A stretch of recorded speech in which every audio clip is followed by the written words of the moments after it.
ओम शांति। मुरली का सार 29 सितंबर 2025। मीठे बाबा ने कहा, मीठे बच्चे, बाप आए हैं तुम्हें ज्ञान का तीसरा नेत्र देने, जिससे तुम सृष्टि के आदि मध्य अंत को जानते हो। प्रश्न, शेरनी शक्तियां ही कौन सी बात हिम्मत के साथ समझा सकती हैं? उत्तर, दूसरे धर्म वालों को यह बात समझाना है कि बाप कहते हैं तुम अपने को आत्मा समझो, परमात्मा नहीं। आत्मा समझकर बाप को याद करो तो विकर्म विनाश होंगे और तुम मुक्तिधाम में चले जाएंगे।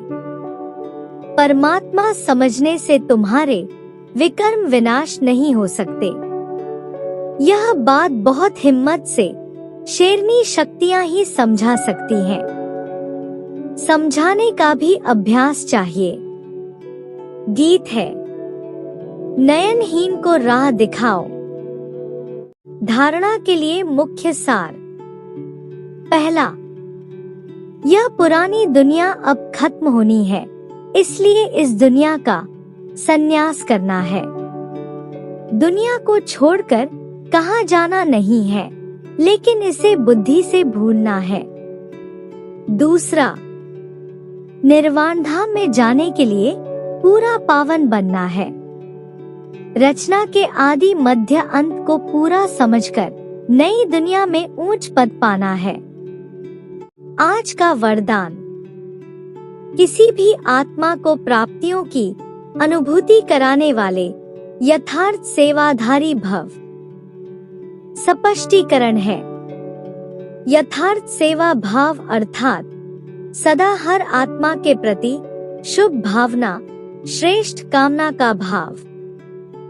सेवा भाव अर्थात हर आत्मा को भावना प्रमाण फल देना। सेवा अर्थात किसी भी आत्मा को प्राप्ति का मेवा अनुभव कराना। ऐसी सेवा में तपस्या साथ साथ है। जहाँ यथार्थ सेवा भाव है, वहाँ तपस्या का भाव अलग नहीं।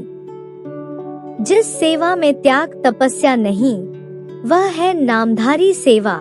इसलिए त्याग तपस्या और सेवा के कंबाइंड रूप द्वारा सच्चे यथार्थ सेवाधारी बनो। स्लोगन है, नम्रता और धैर्यता का गुण धारण करो तो क्रोधाग्नि भी शांत हो जाएगी। ओम शांति। अव्यक्त इशारा। अब लगन की अग्नि को प्रज्वलित कर योग को ज्वाला रूप बनाओ। अभी निर्भय ज्वालामुखी बन प्रकृति और आत्माओं के अंदर जो तमोगुण है उसे भस्म करो। तपस्या अर्थात ज्वाला स्वरूप याद, इस याद द्वारा ही माया व प्रकृति का विकराल रूप शीतल हो जाएगा। आपका तीसरा नेत्र ज्वालामुखी नेत्र माया को शक्तिहीन कर देगा।